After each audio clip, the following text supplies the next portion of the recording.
Hey, welcome to another Toolbox Talk. Here we are in the shop. I wanted to take a break from making a bunch of silly parts as we've been churning out the ends. Oh, there goes one.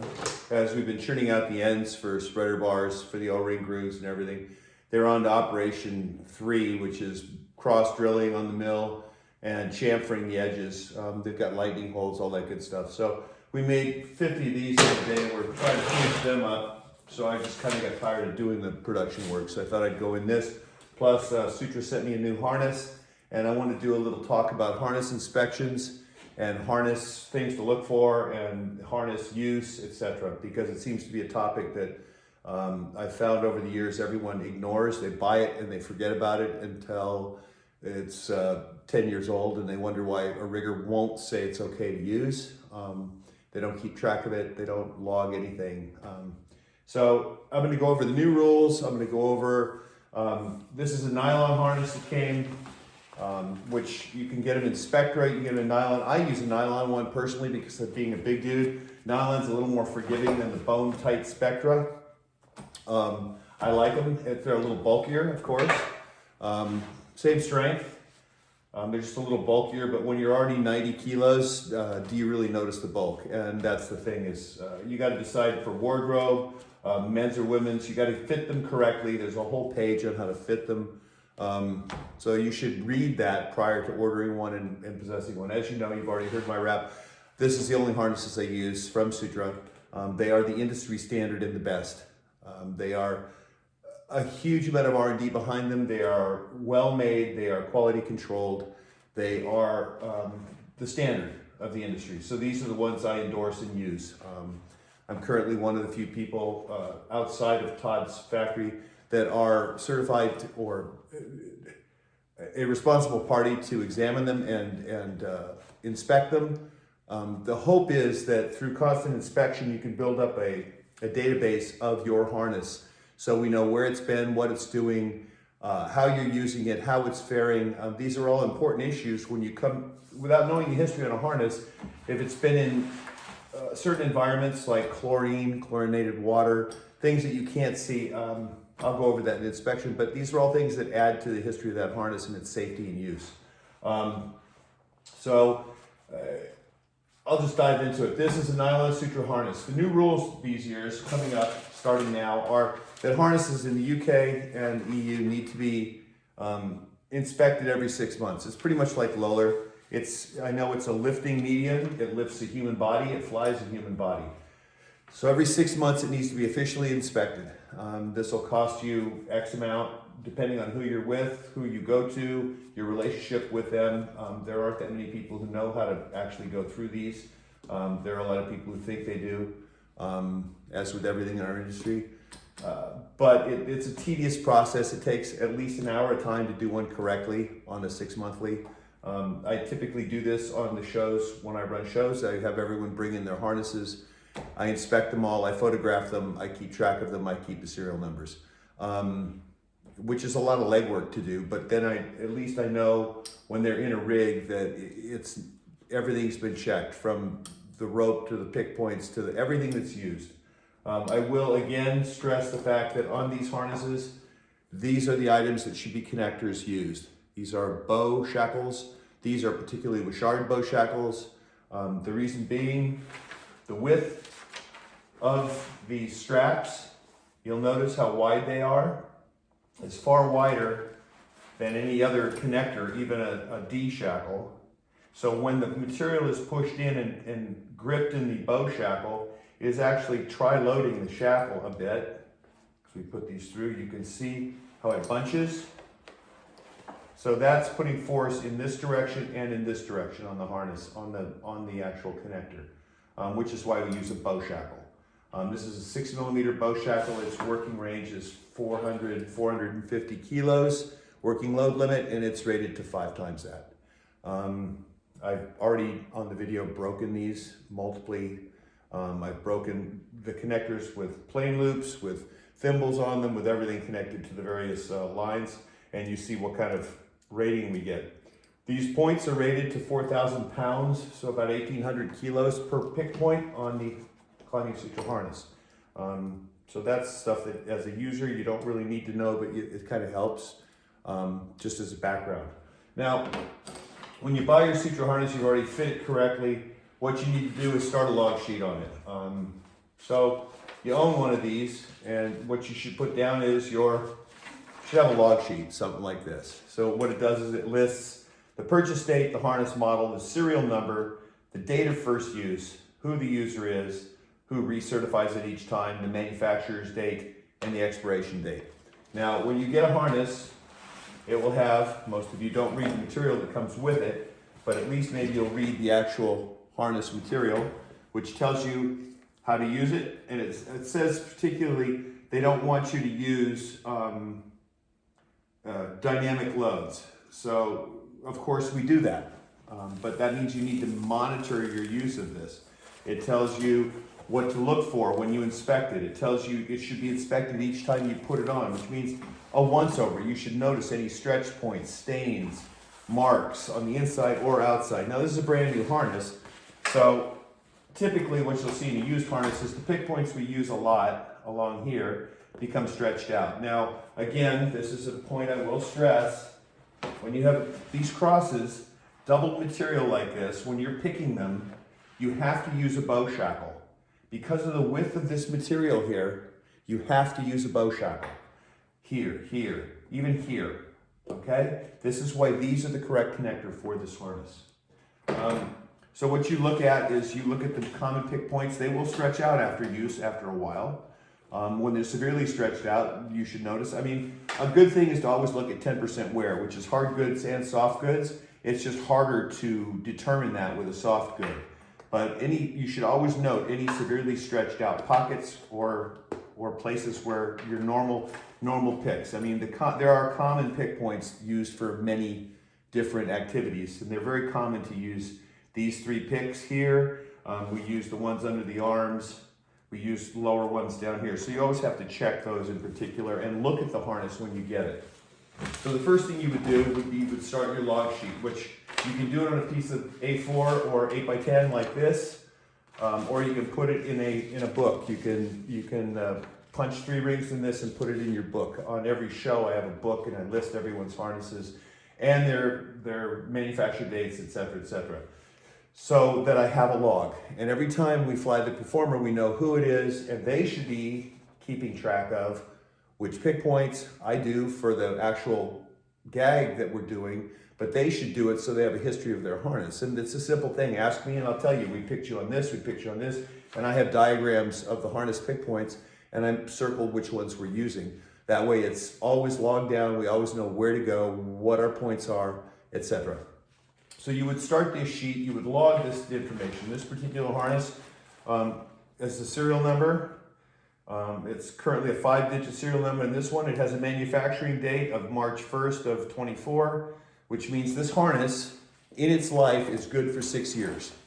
It says on the tag 2 years, because the standard use used to be 2 years, and then it gets re-inspected, 2 years gets re-inspected, 2 years it gets trashed. The lifetime of this harness is 6 years. So whatever you've paid for this, amortize that over 6 years. Now, if it's used very heavily, it will be much shorter than that. If you're flying constantly, say you're in an acrobatic show and you're using something like this, this will get used much more, and these will stretch, and you will end up getting rid of this much sooner than 6 years. But ultimately, if you follow the manufacturer's instructions and you're constantly inspecting it, and you're using it in stunts in particular, which means some shows you ratchet a lot, some shows you're gold-tailing a lot, some shows you're not doing anything, groundwork with it, hand pulls, just keep a log of it. And it's easy to do because you just have to ask your riggers, okay, what points did we use? What did we do? What were the forces generated? You know, and you can just write them down. That way you've got a history of your harness. And that's always best to do in your personal log. So every 6 months you're gonna have to get this inspected. When you look at a harness, when you first look at it, you should look at the general condition of this harness. Is it stained? Does it stink? Have you been in a pool with it? Okay, because chlorine affects the stitching. Have you washed it in? Has it abraded? Is there any stitching? Anything torn? Anything frayed? Is there anything that draws your attention to it? And that's done by looking front, back. Just a cursory quick one. Buckles. Are the buckles sharp? Are any sharp edges? Any scrape marks where it's run along the pavement or bounced off of something where it's got a sharp edge? Are they smooth? Are they deformed? Is there any bows or bulges in any of these buckles? And you go through all of your buckles one by one. It helps to have a format. I start usually and start at the top, work my way down, go to the legs, go to the back, and then I'll start the whole inspection at the points. Now, as you notice, there's about 60 some odd points on this harness. And when you start looking at things, you need to look at the stitching. These are bar tacks across each pocket. So you look at each one of these, how they're attached. Are there any broken or frayed threads? Is there any discoloration under the pocket from things being in there? Or is there any discoloration on the actual pull point? Is the pull point webbing stretched or are the stitches broken? Look at the stitches here, the bar tacks.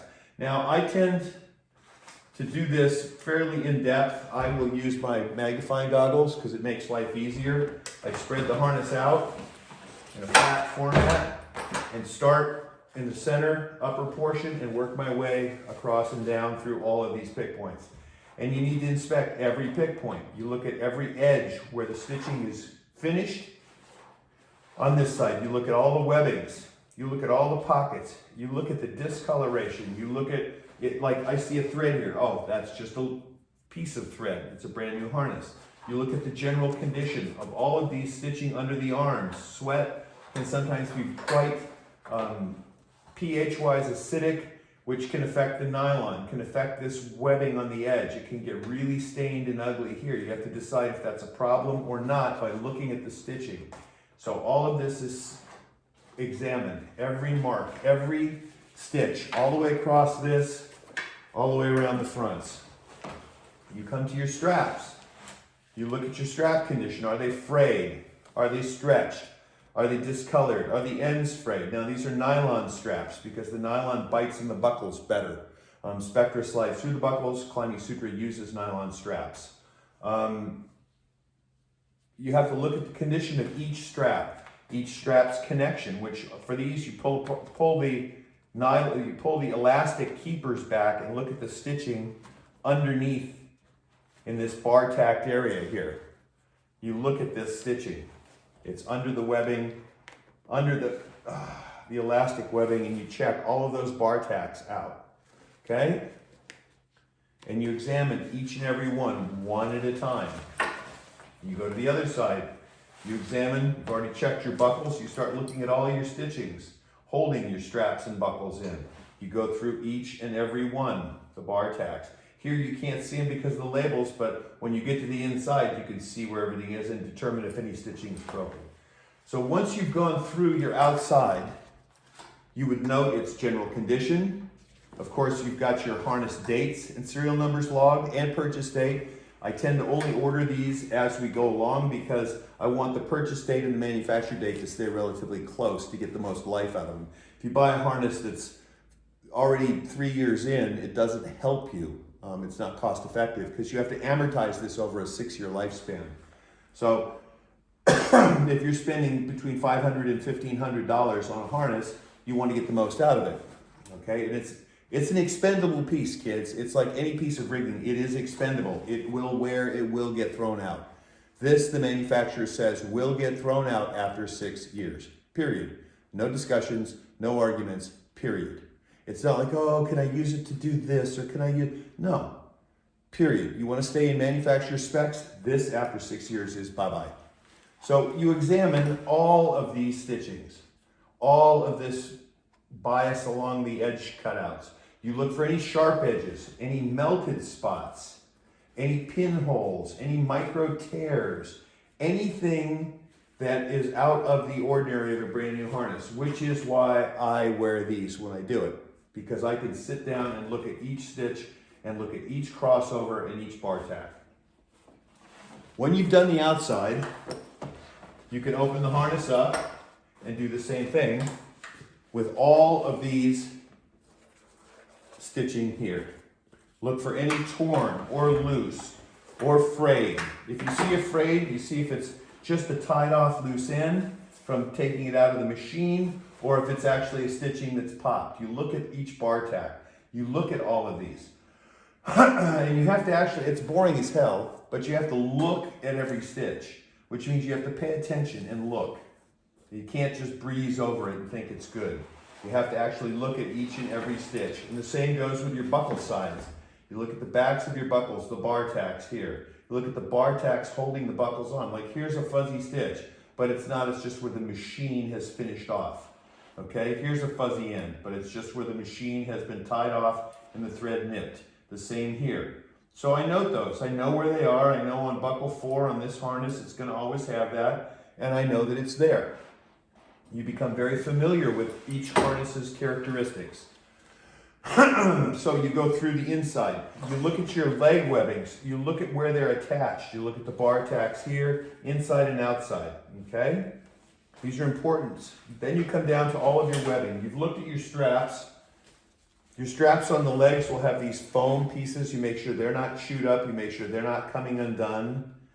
You do have the foam tubes that slide over them for comfort. Whether you use them or not, that's another issue. But this is what's stitched onto the harness. You look at all your bar tacks here. You go to the back buckles. You examine the back buckles. Again, make sure that they move easy. They release easy.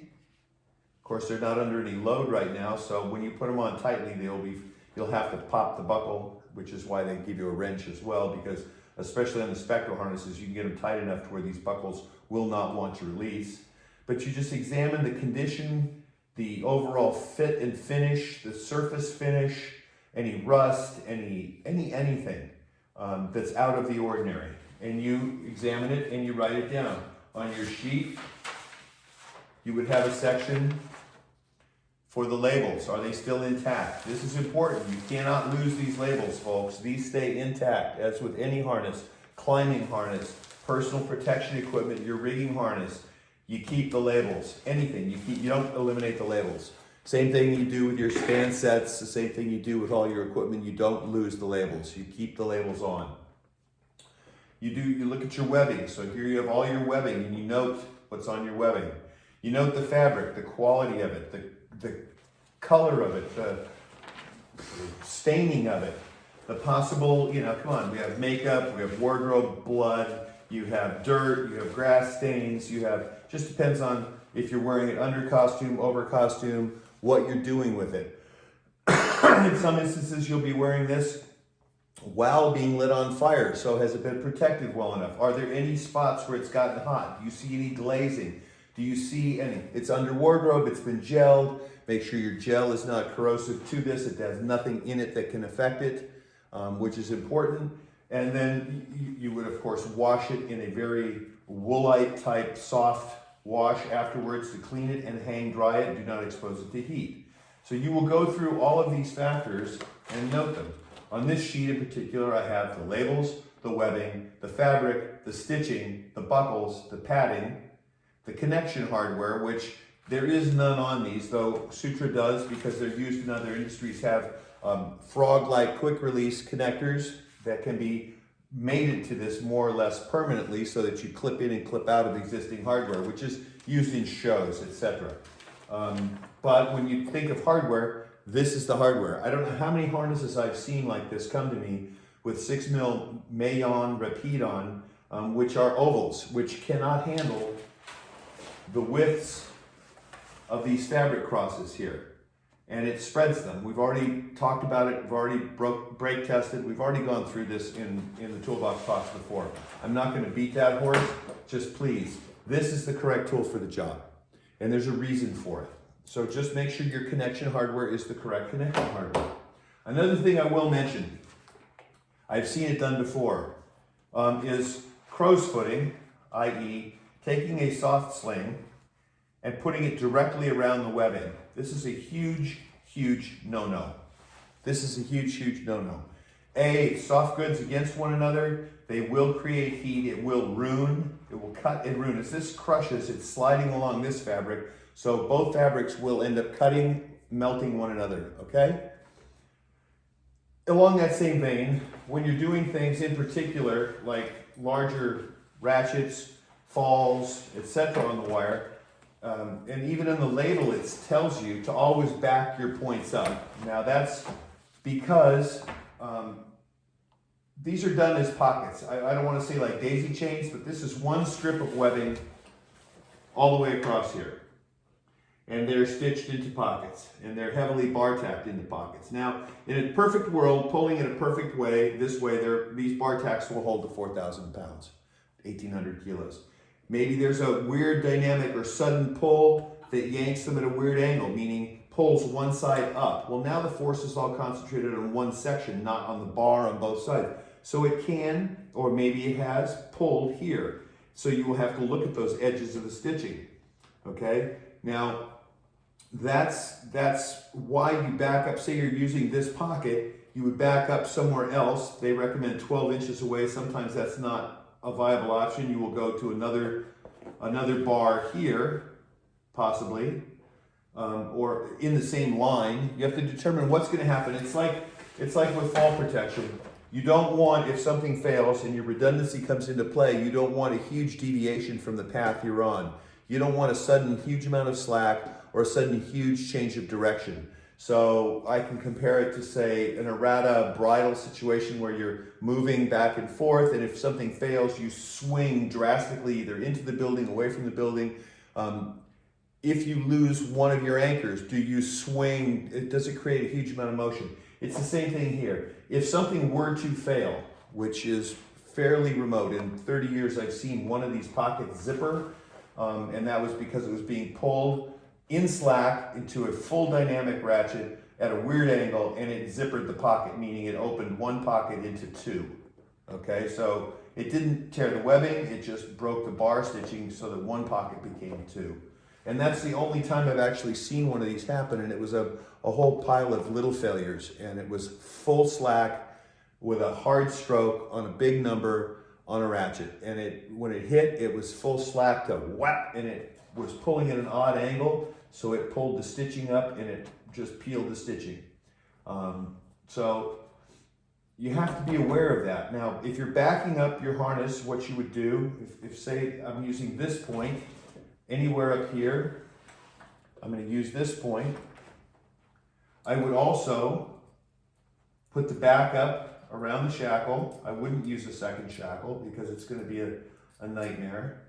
And remember, I've also mentioned going up through, or rather going down through, excuse me, so that when you do this and pull it up, the pin is not against the person, okay? The pin is out in space. So you have two ways you can do this. You can come off of this, and I thread them under because I go under each pick point to where I'm going to back it up to. And I use a shackle. You would always pick a shackle to put on here at a distance to another point. It doesn't have to be bone tight, but it should be fairly tight, smooth, laying underneath. Now that keeps it out of the way. So you connect to this line, but if it goes under, and attaches here, or it could attach one more down, depends on the length. You should have a variety of lengths, like I do here, and pick one that would work for where you want to back it up to. In this case, if I wanted to come all the way down to the lowest point, I could use a longer one, but I don't have to sit play with this. You get the idea. I would thread it up under each of these, and then it stays in place below all the webbings, and then it would connect with a connector. So that's backed up. So if this were to pop, you always have this holding you here. You will have an attitude change of the body. If it's a big problem, I would go shorter and go to a closer one. These, because they're crisscrossed and so heavily, these tend not to pull out. These will before these. But still, you need some redundancy. Since we do a lot of things on a single wire, try to create redundancy where you can, where it doesn't get in the way. And one of these is on your connection points to your harness. Like I said, I stress, do not crow's foot these directly to the webbing, because that will destroy the webbing, okay? But you can thread them under the webbing to get to your point, and it's tedious to do. It's one of those futzy tasks. but you run them up this way under to your pick point.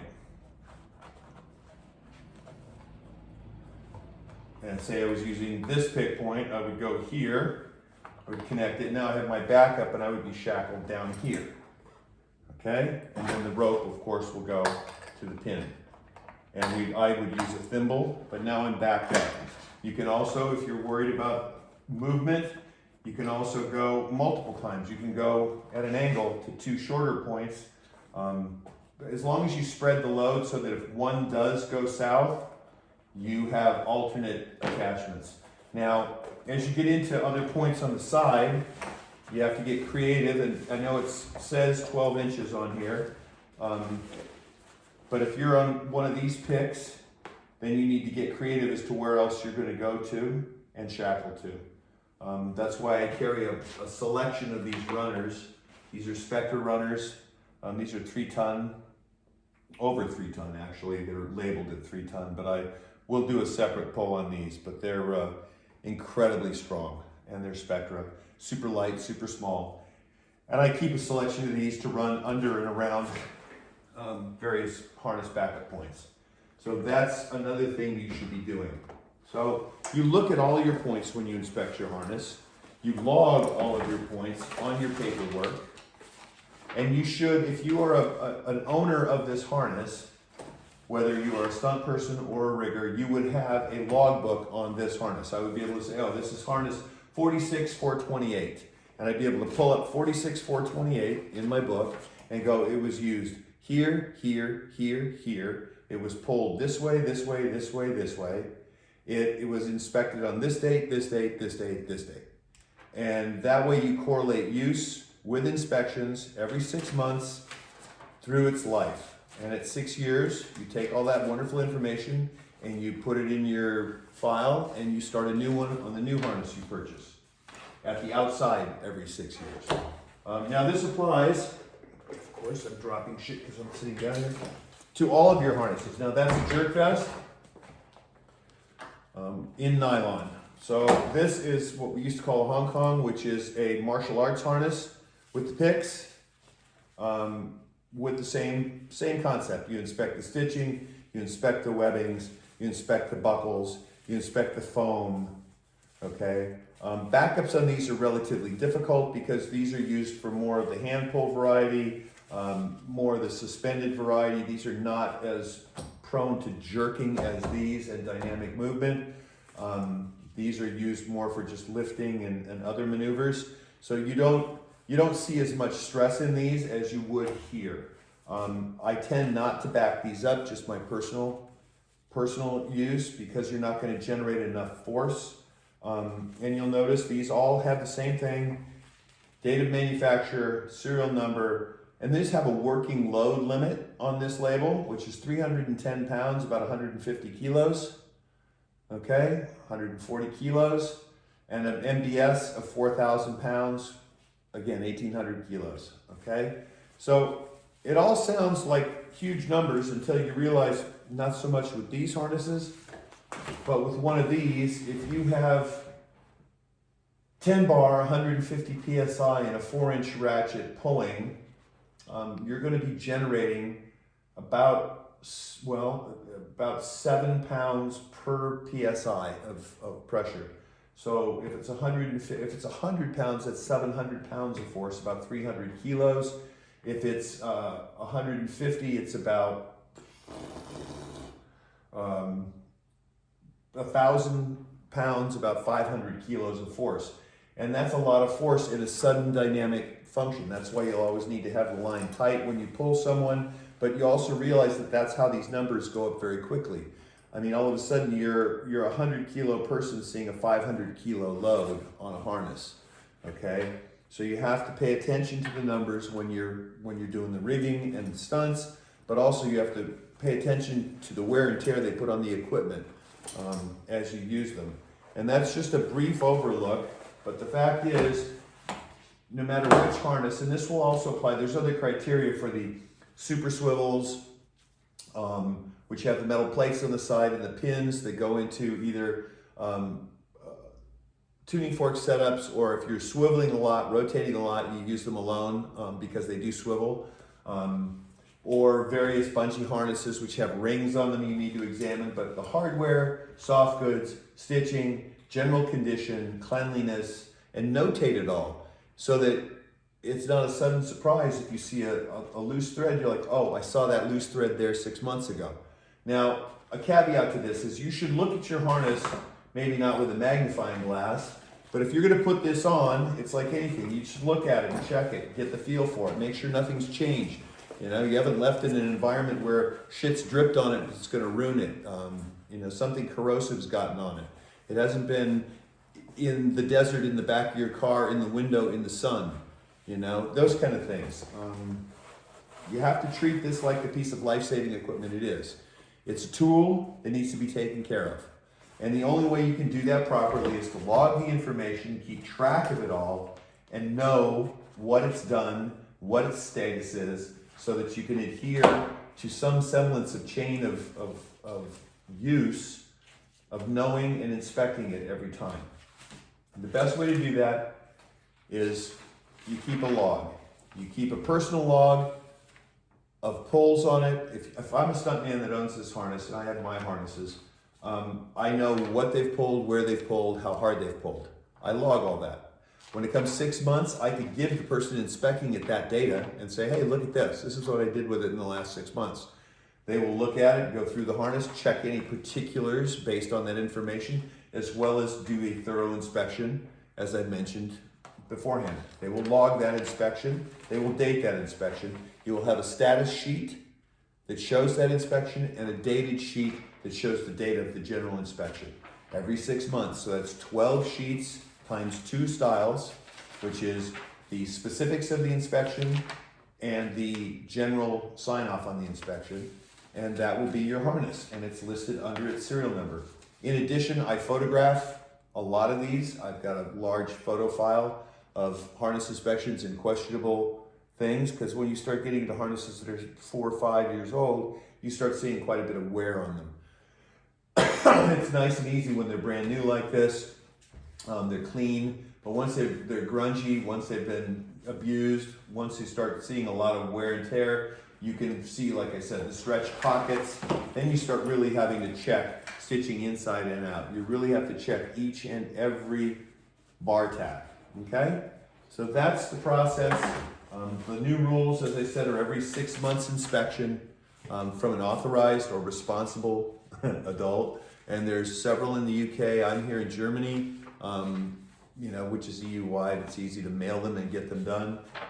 But every 6 months, and you should keep your own logbook, as well as I keep a log of the numbers that I check and the numbers that are inspected.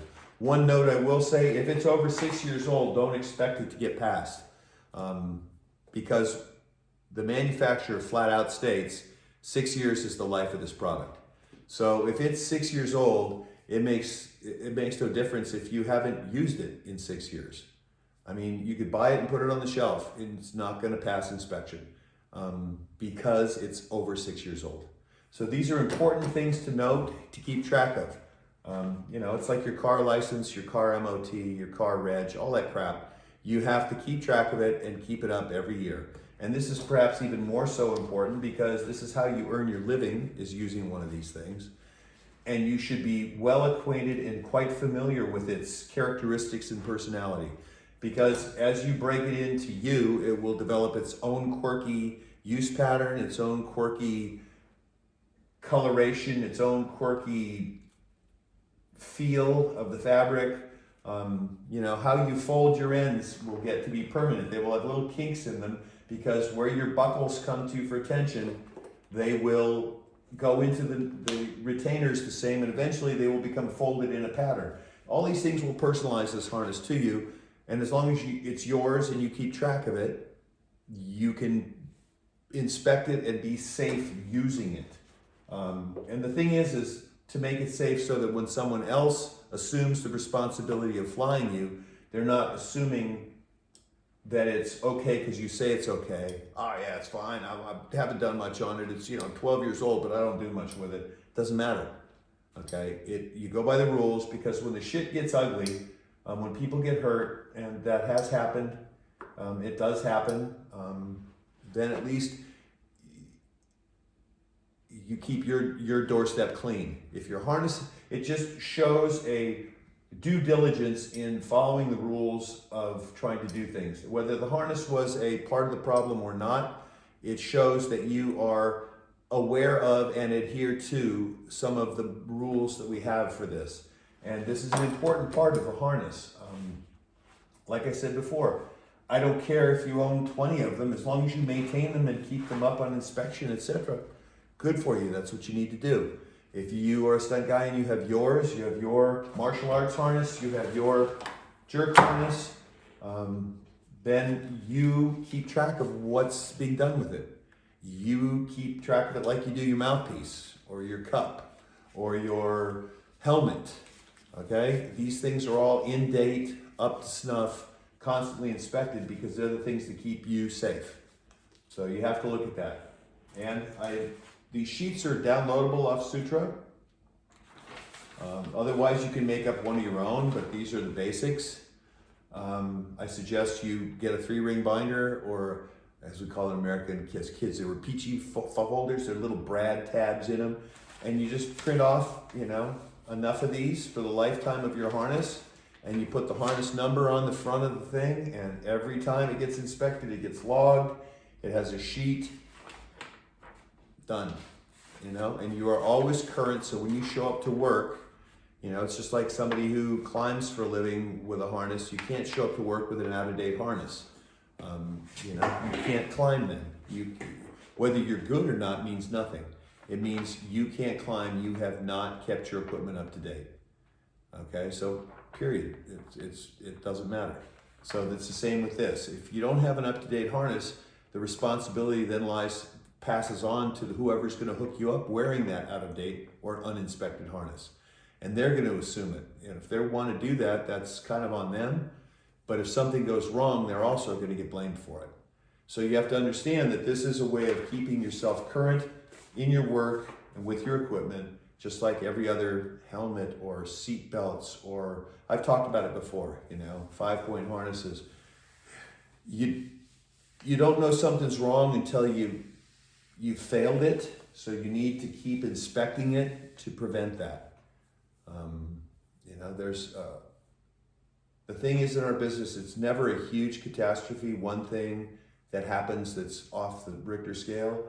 It's a collection of small fuck-ups that add up to a major incident. So it's a uninspected harness, it's too much power on this, it's the wrong angle geometry on that, it's this, and all of it together can conspire at one point in time to fuck things up. And then the witch hunt will start as to why was this, what was that, where's that, what's the dates on that, and you go down the list, and it won't be you doing it, it'll be a whole collection of people who want money and penalties out of all the people associated with that. So to obviate yourself from that loop of finger pointing and bullshit, you need to keep good records on this stuff. It's the world we live in. And to keep yourself safe. That way you feel comfortable. Everything's as good as it can get. You've done everything you can to protect yourself and the people you work with and the situation at hand. Because none of this is CE approved, kids. We do a lot of stuff that's way, way out of bounds. But you do everything you can to mitigate that risk that you're taking, okay? It's not just a gung-ho, oh sure, what the fuck, we'll try that. You do it within parameters of risk and what you're willing to accept and what's reasonable to accept. And one of them is keeping your equipment, in particular your harnesses, inspected and well taken care of. Okay? So that's today's quickie on harness inspections. Take care.